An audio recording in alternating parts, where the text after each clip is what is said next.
Éminence, Excellence, chers frères et sœurs dans le Seigneur. Nous sommes réunis ce soir dans cette église cathédrale presque vide pour la veillée pascale, qu'on appelle aussi la vigile pascale. Mais c'est quoi la veillée pascale? Pourquoi nous sommes ici? Depuis les premiers siècles de l'Église, le chrétien avait l'habitude de se réunir la nuit de Pâques, bougies allumées parce qu'ils étaient dans l'obscurité, c'était la nuit,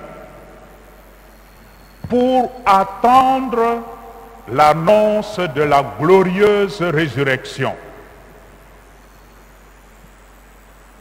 Pendant ce temps, les chrétiens priaient, ils chantaient et ils écoutaient attentivement la lecture de la parole de Dieu. Et comme il s'agissait d'attendre toute la nuit, on leur faisait plusieurs lectures pour leur méditation dans cette attente ardente. Ces lectures qui entretenaient la méditation et la prière de chrétiens réunis rappelaient les hauts faits de Dieu dans l'histoire de l'humanité. Depuis le récit de la création, en passant par la sortie de son peuple de la terre d'esclavage, comment au cours de l'histoire, le peuple n'a pas toujours été fidèle à ce Dieu qui l'a sorti d'Égypte par son bras vigoureux. L'histoire du peuple a été un va-et-vient entre fidélité et désobéissance à Dieu.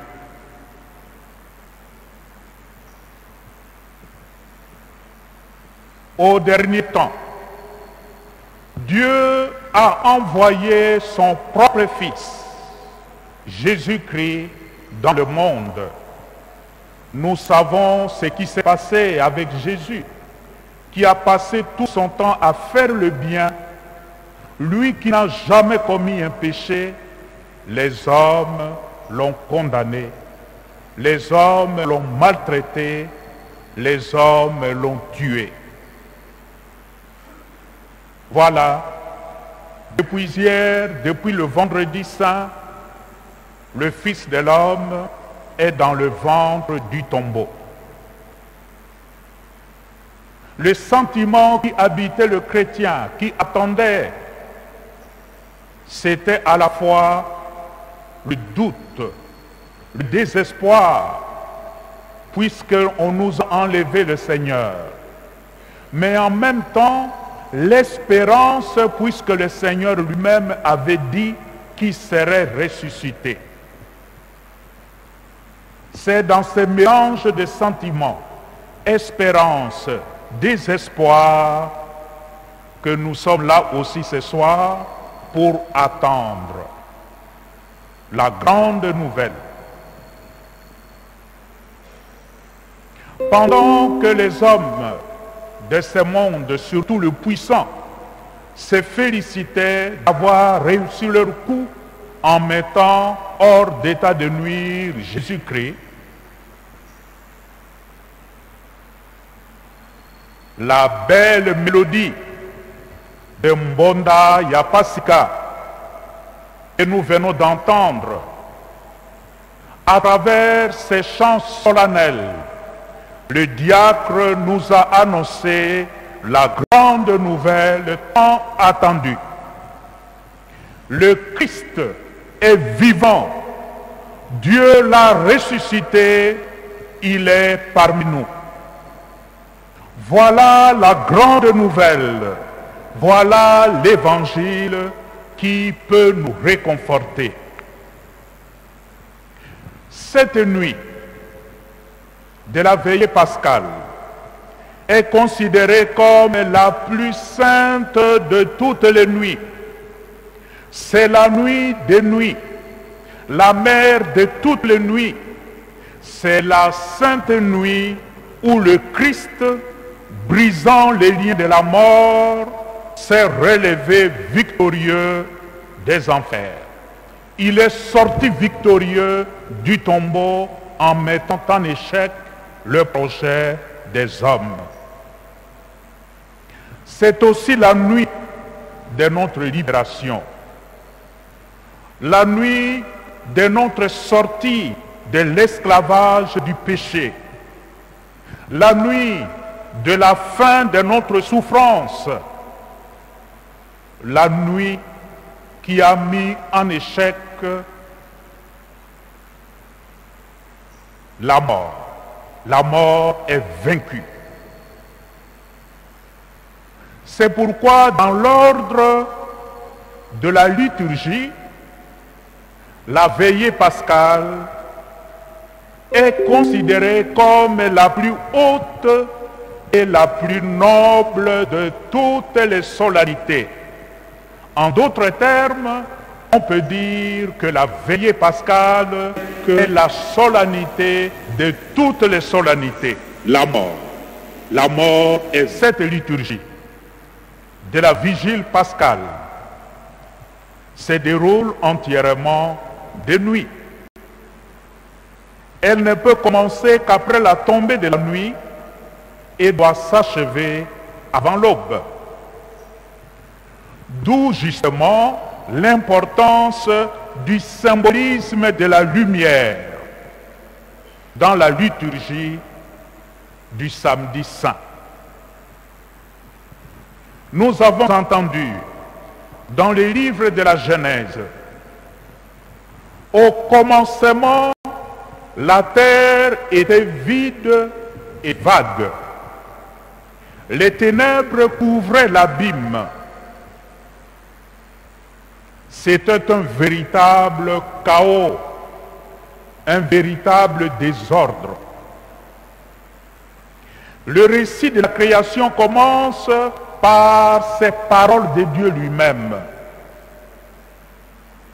Que la lumière soit. Et la lumière fut.